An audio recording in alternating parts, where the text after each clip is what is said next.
and welcome back to the Smite Oceanic Pro League. Week 4, Day 2, Game 3 here between the Chiefs Esports Club and Invidious. My name's Timmy, and joining me today is Rankonius. How you doing, Rank? Yeah, I'm doing pretty good, Timmy. We've got one hell of a series coming your way in a best of two. It's going to be Chiefs versus Invidious. And, well, these guys, you've got to remember, Chiefs, before the Pro League, they were not a team. This team come together last minute to fill out that slot. And they've done so. They've done exceptionally well for themselves. Maxon has been playing out of his mind in that jungle role, Timmy. It's just crazy to see the numbers that he's pulling off.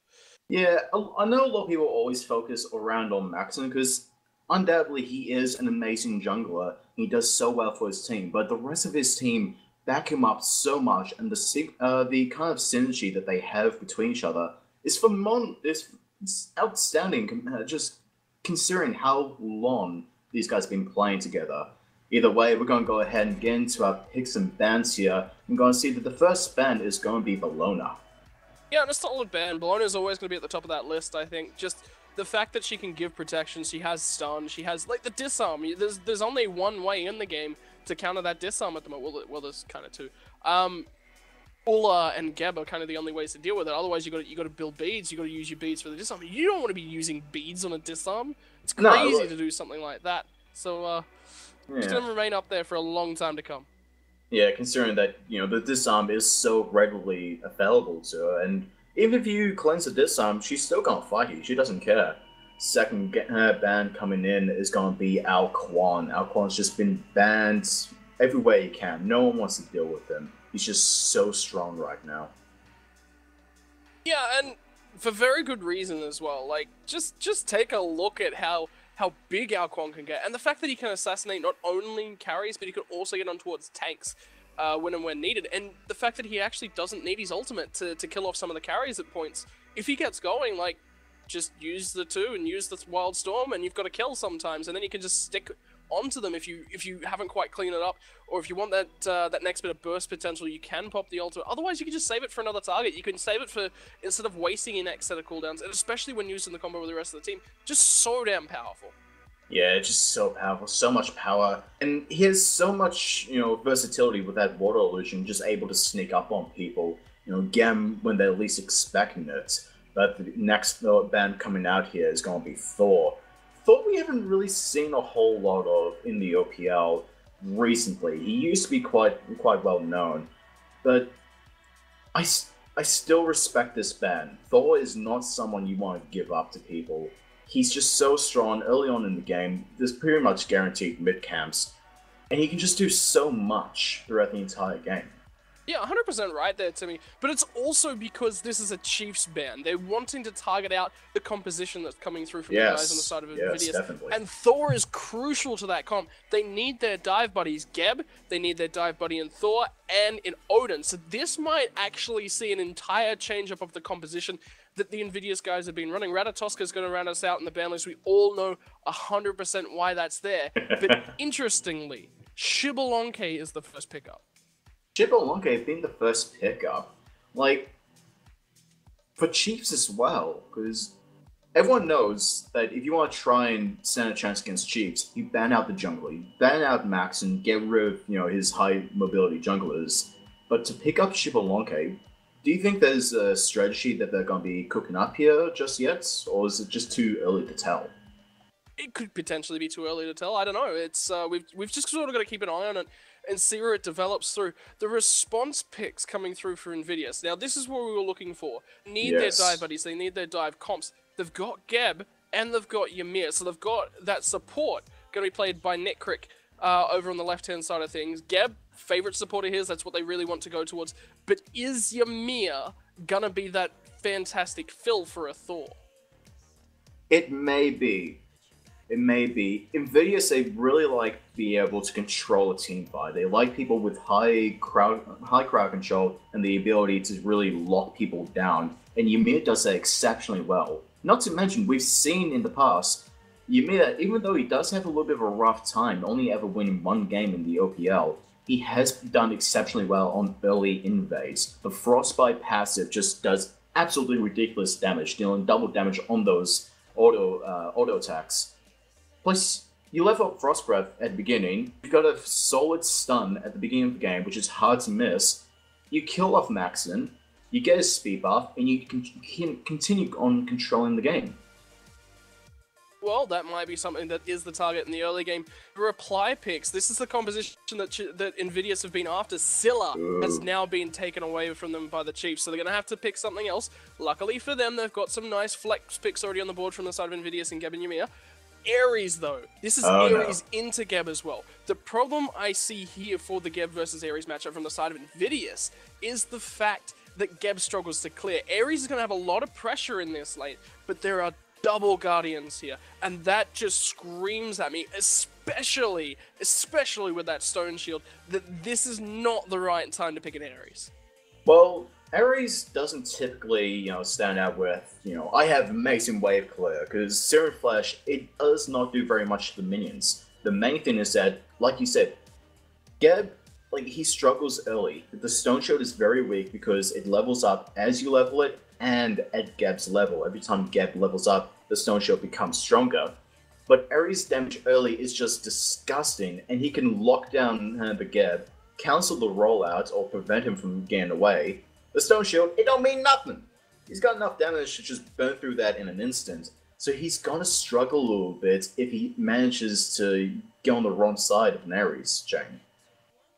Well, final round of bans and picks starting to come through. Isis is going to be picked up and locked in for Invidious. So they're looking at circles. Look at the composition they've built. They've got Shards of Ice, they've got a Cataclysm, and they've got the Circle of Protections, as well as the snipe damage coming through from a Spirit Bomb. They've got a lot of pick potential here from the side of Invidious as well.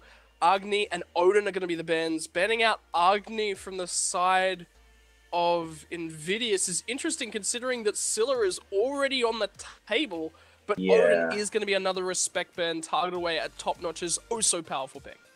Yeah, you gotta get rid of the Odin, because he plays Odin like no one else. Because most people, they think, oh, I'm gonna play Odin, I'll dive bomb people, I'll dive bomb the wave, and then I'll keep people in place. However, Top Notch, he finds this little way of just, every time there's a fight, they find someone who they want to pick off, Rain of Spears, perfect, they cannot get out.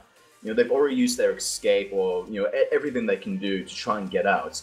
And the whole team just collapse. They take them out, they go back to, the things they were doing. And Rain of Spears is on such a short cooldown that they can just do it over and over again. So the Odin ban, I definitely respect. Well, last set of picks starting to come through as well. It's going to be Apollo or the side of Invidious, and interesting to see that they're going for that one, but I think that just sort of fits with the Hunter style that Runner really likes to play. He likes to play Ul, he likes to play, Ram, that sort of late game style. He's not so much of an early look to kill lane and win from there sort of Hunter play. Yeah. He really looks for those late game sort of compositions. The thing is they have to be careful to be able to get to the late game, because there's a lot of control coming out from both teams. And if Chiefs control the game before Invidious do, it can be a little bit rough for them, especially if they build into a very late game composition team. I'm a little bit cautious. I'm thinking they should be a little bit cautious here. Well, I mean, have a look at the mid lane matchup that we've already had set up for Scylla and Isis picked up towards the mid lane. Interesting to note that that's already sort of on the table, that Apollo's coming through. They're all right. The opposition's already got that later game, but Apollo's just good at all stages. But look at the rest of the picks that are starting to come through. I think we've actually got all the picks up on your screen right about now. It's going to be Athena and Neith coming through for the Chiefs to round out their roster, but Loki, they have got so much split push potential here from the side of Invidious, and I think they've got enough wave clear to be able to do it in the mid lane as well. Like, if they want to split 2 lanes at once, or if they want Top Notch to roam around the map and be in off lanes and just be stealthy and be able to do what he really needs to do, they've got a lot of options open to them when they get towards that mid and late game. They don't have to go straight out and fight if they are behind. And if they're ahead, they can still split push. Yeah, I mentioned in the pre-game show with Hugesies that Top Notch, he tends to roam around a little bit more, look for those sort of engagements. So I'm not too sure how I feel about him being on the split pushing Loki. Although if he does roam around and be basically like a second jungler who comes over to the solo lane every now and then while no one's looking, all the more for him. I'm interested to see. But Neith versus Loki. Like, Loki doesn't really like the crowd control, especially a root, where if you know you'll hit it while he's invisible, you know exactly where he is. Not to mention, the World Weaver is able to get him, no matter how far he goes, if he assassinates out to safety, World Weaver, it doesn't care, as long as you have vision. I didn't even notice that. But look at the composition. There's double supports coming through, double guardians from the side of the Chiefs as well. They're going to pick up the Athena and the Ares. So, you know, they're incredibly tanky. They have a lot of early damage. An ability to save towards the late game for themselves there as well. Double late game hunters on both sides. This is going to be a longer style game here, Timmy. Yeah, this one is going to be, you know, a bit of an interesting one, but we're going to go ahead, go to a 2-minute break to get into this game. Stick around.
Hello everyone and welcome back to the Smite Oceanic Pro League. Today we've got Invidious versus Chiefs Esports Club. This is the first game of this series. My name is Timmy and joining me as always is Ranconius.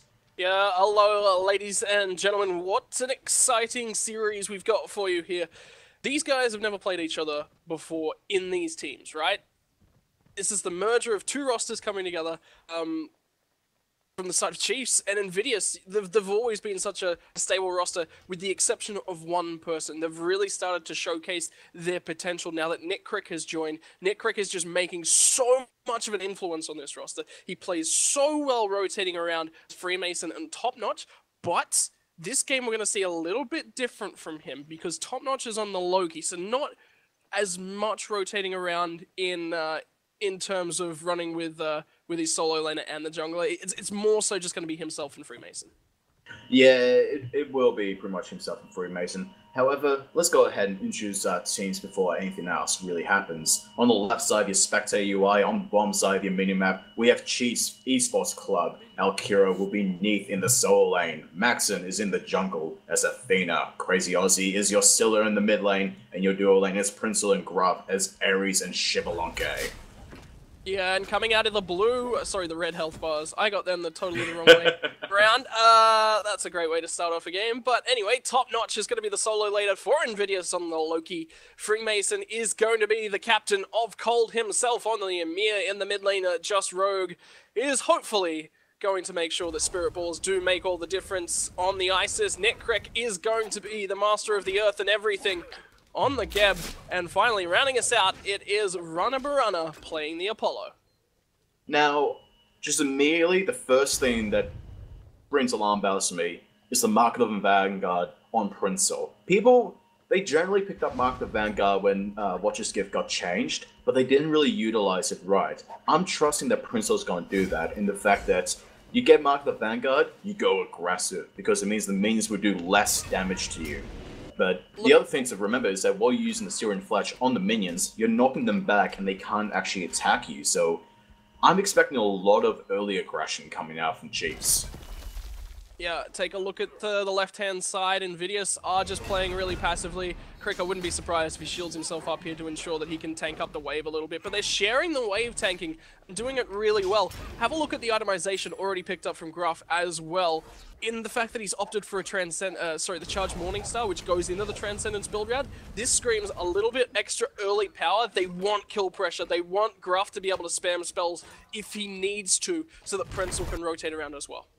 Well, the other thing as well is that Chipolonke tends to have a little bit of mana issues once he starts using those branching bowlers as just a staple form of damage, because each time you throw out a bowler, it costs mana, so it does end up taking its toll, and the Transcendence just allows him to have a bit more of a safety net of that mana to really rely on. So, yeah, it's just a staple pick for Chipolonke, really.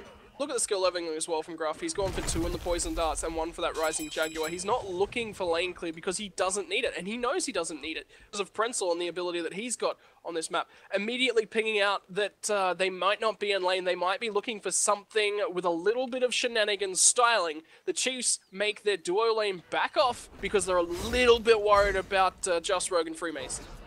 Yeah, they know that they're going to be looking for that high control. They've got so much control in this mid lane right now with the Isis and the Ymir.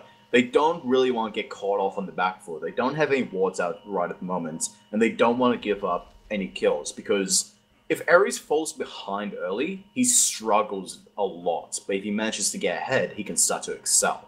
He's a very double-edged sword, Ares.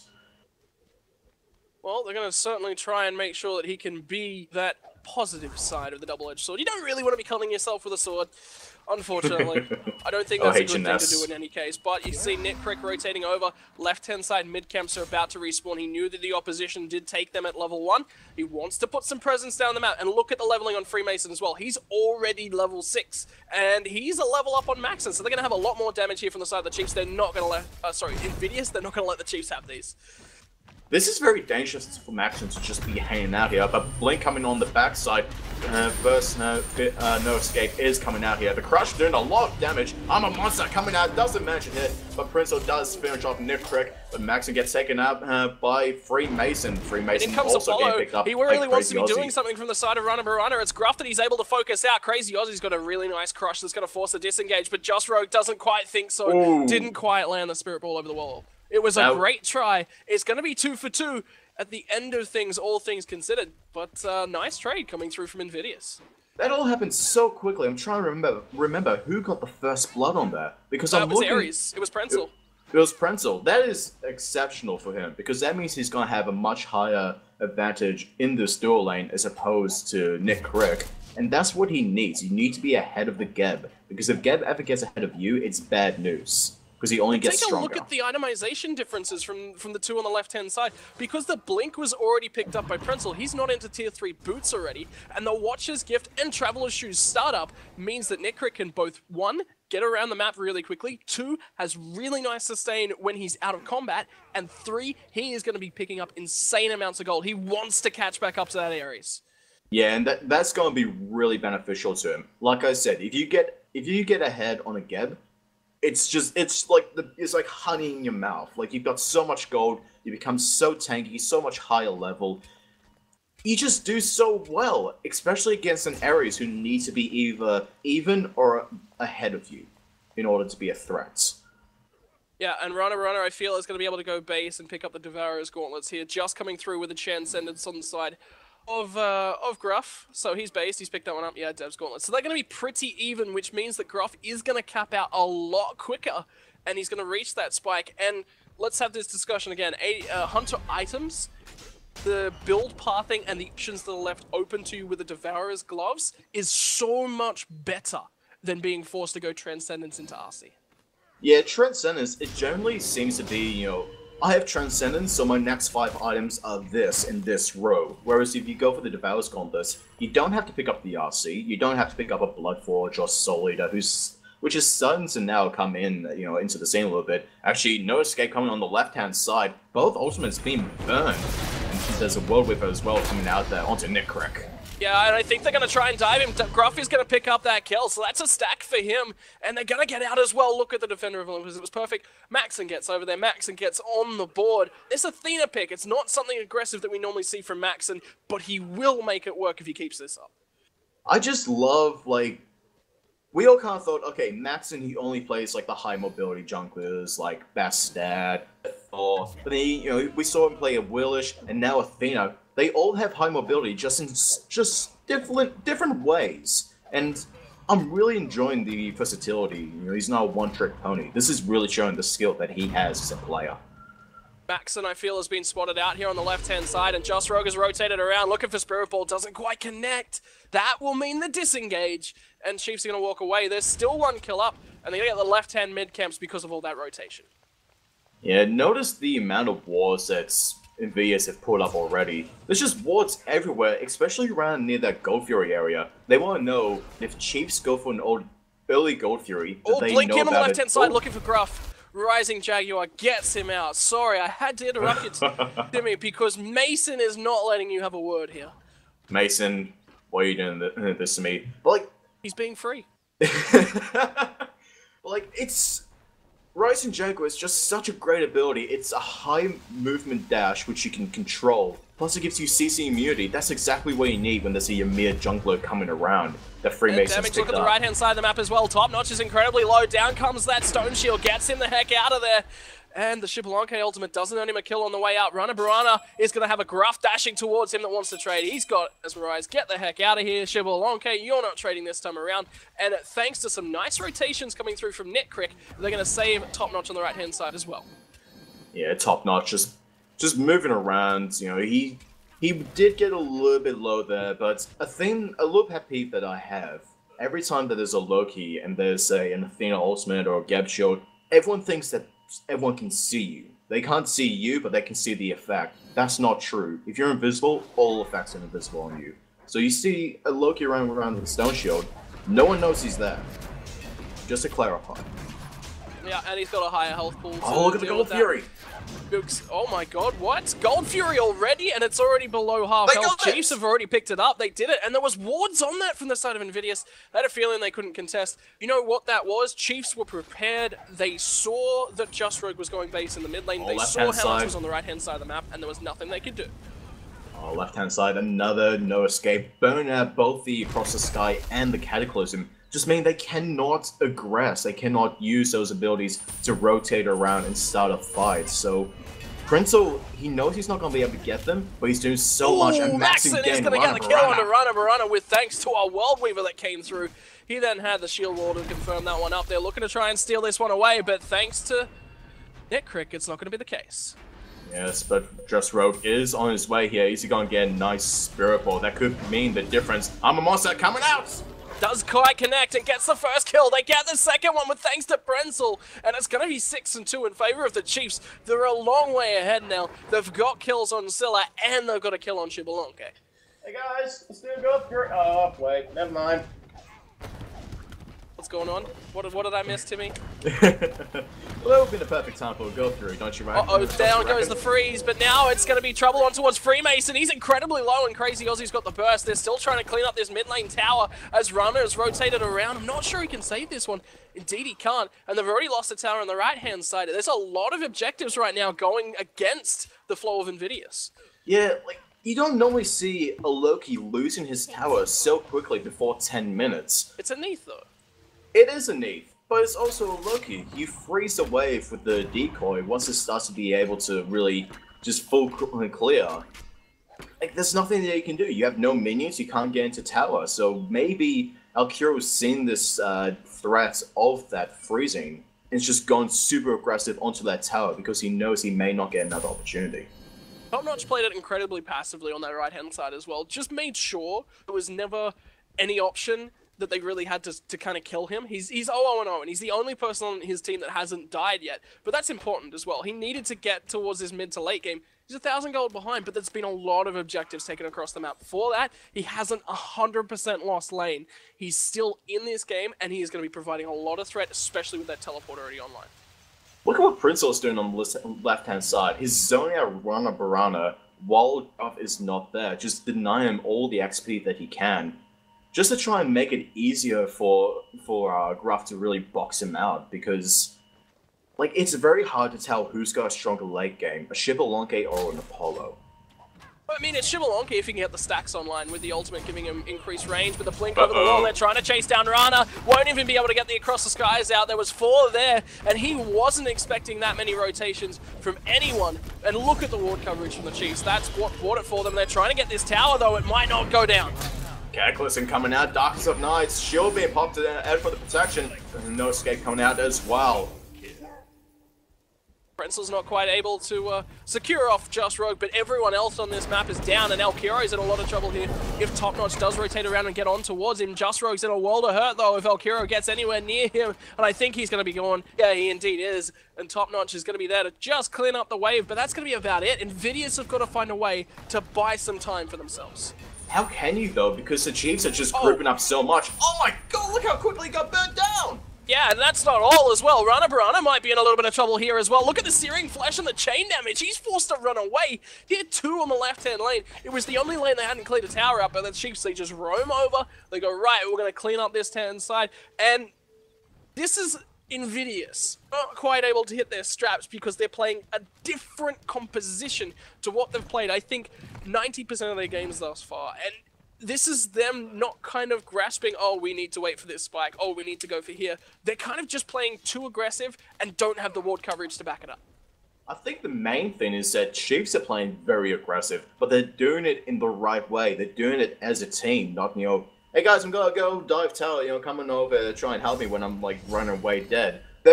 They're forcing Invidious to speed up the pace of this game, where they know that they need more time to really just come online to really be able to deal with Chiefs.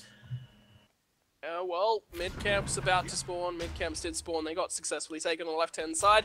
Ward control significantly favoring Chiefs, and this Gold Fury is about to spawn as well. But before that, they want to make sure that Rana can't get anywhere near this one or any farm. They're continuing to just deny him, and Rana is such a crucial part of this comp as well. He really is. He's been contributing in these matches of Invidious so well. So Chiefs has recognized that danger, and they're gonna go for another Gold Fury. There are no wards on the side of Invidious currently spawned this out, and they're all gripped up in mid just for protection for each other. Yeah, they're looking at it. They've got an idea that it's been taken. Freemason blinks through, gets a 2-man freeze, instantly beats down. Nick Crick blinked into the taunt. That's no good. Look at Mason. Mason's gone. Prenzel picks that one up. They're not quite done here yet from the side of the Chiefs, though. They want Nick Crick. He is just going to roll in the opposite direction. Rana Barana's not all that lucky, though. Oh, Rana Barana, Scott, he may not be able to get out. He doesn't manage to get out with the Across the Skies. The Crush will finish him off. And now Just Rogue is in a very dangerous 3-man Spirit Bowl, though. That will buy him some time. Yeah, Prenzel, though, is going to get the Defender of Olympus. This flight's not quite done yet. Maxim's in trouble. That was a great taunt to stop damage from Just Rogue. And look at the Rising Jaguar from Gruff. They secure Rogue. They secure Netcrick. In comes the Assassinate from Top Notch, but now he's forced to run away. That exploding decoy is going to do a lot. They're still looking to dive. Yeah, Top Notch. He's not going to be able to get out of here. No means at the moment, but Alkiro doesn't care. He's going to go ahead and tell his team to swap the aggro off the tower. And this is going to be another tier 2 tower on the side of the Chiefs Esports Club. Like, there's only one tower left after this one. Wow, it's just across the map and applying pressure like you wouldn't believe. It's a 12k gold lead. It's not Husey, you're not Husey. Damn it! That's like the third time you've been called Husey this week, I think. Anyway, it's like it's a 12k gold lead already, and there's 13.5k experience on the bottom lead for the Chiefs. Can they get to a point where they come back, or is this too far gone? I think it may be too far gone, because Chiefs do have a very strong late game lineup. Ares, if he stays ahead and stays on top, he can steal a lot of damage, especially if the enemy is far behind. But you've got a double ADC as well as a Scylla who only ever gets stronger and stronger. already at level 17. She's almost got a full passive. Like, Wow, that's dangerous. That's dangerous indeed, and that's not the only dangerous one. There is only 2 stacks right now on Gruff, and he is already big. Down comes the Darkest of the Nights. They're looking at Netcrick, and they're going to try and focus him out. What can they do here? Rising Jaguar 4, great Shockwave, trying to buy in time, and the 3-man Cataclysm as well. It's just as good. They're just trying to buy time here, but Netcrick is still low, and Elkiro is still trying to kill him off. Not even the Spirit Arrow lock him in place. Finally does manage to secure it. Gruff's going to pick up Freemason as well, and this is not looking good for Invidious. Top Notch trying to run away as fast as he can. He did use the Assassinate to try and get out, and now he's trying to outsmart Chiefs. And he is still doing a fairly good job, but the auto attacks from Crazy Aussie are going to pick him off there and finish him off, trying to put him back into the grave. Go home, Top Notch. Oh, welcome here. Yeah, and the only members up are going to be Runner and Just Rogue as the Fire Giant is the call. It's a 20-3 Chiefs roster at this point in time. They've got a lot of kills, they've got a lot of gold on the board, they've got double Hunter, they've got all they need to secure this one. Neith's actually on the zoning duty, looking at Just Rogue to quite find the Spirit Ball on towards Elkiro, but it's going to be a Fire Giant. It's already gone, and Chiefs have got that one. And Invidious are already in disarray, and this is now a Fire Giant on top of things as well. This is what I would describe to people who are not familiar with the OCE region. This is what I would say is the OCE meta. You get this tiniest lead, and then you push as hard and fast as you can to suffocate your enemy. You chase down the entire opposite team whilst your Titan falls. You force them to fight you because you group up. If they don't fight you, you're going to go straight through all those towers and into the Titan. You're forcing fights when you have the tiniest lead, and you're making absolute every inch of it. Or blink in from Max, and he's looking to go backline. He gets a taunt. It's only on a Netcrick. Netcrick's low, but so is Mason. Mason's in trouble. Shards of Ice went down. Elkiro's taking most of the damage. They're going to secure off Top Notch before he does anything. And now the Phoenix, it falls. And, oh my god, is that a no escape? That is on a Just Rogue. He's forced to beads. They're not quite done from the side of the Chiefs. They've still got health bars to burn. Look at the level difference. Runner is level 13. Frizzle is 16. Max that goes on towards Just Rogue. Just Rogue's dead here. Gets the ultimate off, but nothing more than that. Cataclysm was down from Netcrick as well, trying to buy time. But Runner's not here. Runner's not doing any damage, and they realize it, and they're just going to have to fall back. Finally, after they secure the second Phoenix and 4 of the 5 Invidious members, Timmy. This is over. This is actually very smart of what the Chiefs have done. They focused on just trying to take away Top Notch's security, taking out that tower as quickly as possible, and then denying Runner as much fun as possible. Because when you start and get late into a game, what's the main thing that's going to kill you the fastest, going to kill your damage dealers? A fed ADC. But he's level 13. He's got a Devourer's Gauntlets, a Ninja Tarbai, and then a short bow. He doesn't have enough to be able to stop Chiefs here. He doesn't have the penetration, not enough power, and just a bit of lifesteal. He's not able to do anything. If you take a look at the player damage graphs as well, Gruff is at 10.5k. He's the top at this point in time. But look where the Hunter and the solo laner from Invidious are. It's going to be Apollo is ahead of Top Notch. This is, you know, solo laners. You always expect them to be ahead on those player damage graphs. He's behind. He is last. He is dead last. Not a Loki though, especially a Loki going up against a Neith, because Loki, he generally doesn't want to fight another Go Fury going away to Chiefs Esports Club. But like I was saying, Loki doesn't want to fight. He wants to farm up, be safe as possible, especially against a Neith who can poke him out from a range and crowd control him to his heart's content. Like, you're not going to see a slap fight, a warrior slap fight, but the main thing is that Runner has no damage. Just Rogue's in trouble, he's already gone. Forget that. Next focus is going to be out on towards Netcrick. Netcrick's gone as well. Well, that's 2 gone, as quick as you like. They're not quite done yet. Prenzel's in the back line. He's going right into the fountain. He took just about a third of his health off there. He pulled out Freemason. He does go down to Crazy Aussie, and Runner leaves in style as the Titan falls. What's a game? What's a game from the side of the Chiefs? They just went aggressive. They outplayed Invidious across the board, and I think they outdrafted them very well as well. Yeah, I believe they did have a stronger draft. Just the main thing is just how aggressive they were. They found 1 inch and they took it a mile, and they forced Invidious to fight them when they couldn't. That is the OCE meta. You force fights when you're ahead, and you continue to suffocate your opponents. Take a look at the kill tallies and just some raw stats immediately after this game. 27 kills God. to 3 kills of Invidious. Chiefs a long way ahead. Take a look at the kill participation. 100% from Maxon. 2, 1, and 25. 1 death, 25 assists, and 2 kills to round him out at 100% kill participation. 100%! He was involved in everything. Look at the numbers from Prenzel as well. 6 and 20. 6, 1, and 20. So he was only missing out on 1 kill out of that entire thing. And 10 and 11 from Crazy Aussie as well. Well, hang on, Graph. Take a look at Graph. 6 and 19. He only missed out on 2 kills. So between the left-hand side duo lane of the Chiefs, they missed out an entirety of 3 potential assists or kills. I'm shocked. Like, I didn't imagine that they would be able to do that well as a team. Like, not to discredit them, they work exceptionally well as a team. But those kind of numbers across the board, that's exceptional teamwork, and they must have had so much communication. I would love to have heard what they were saying to each other, because that was just clockwork. Yeah, grouping and organization was the call coming through from the Chiefs in that game. Well, can they replicate it going to game 2? Back in just a couple minutes to bring you all the action from the other game in this set.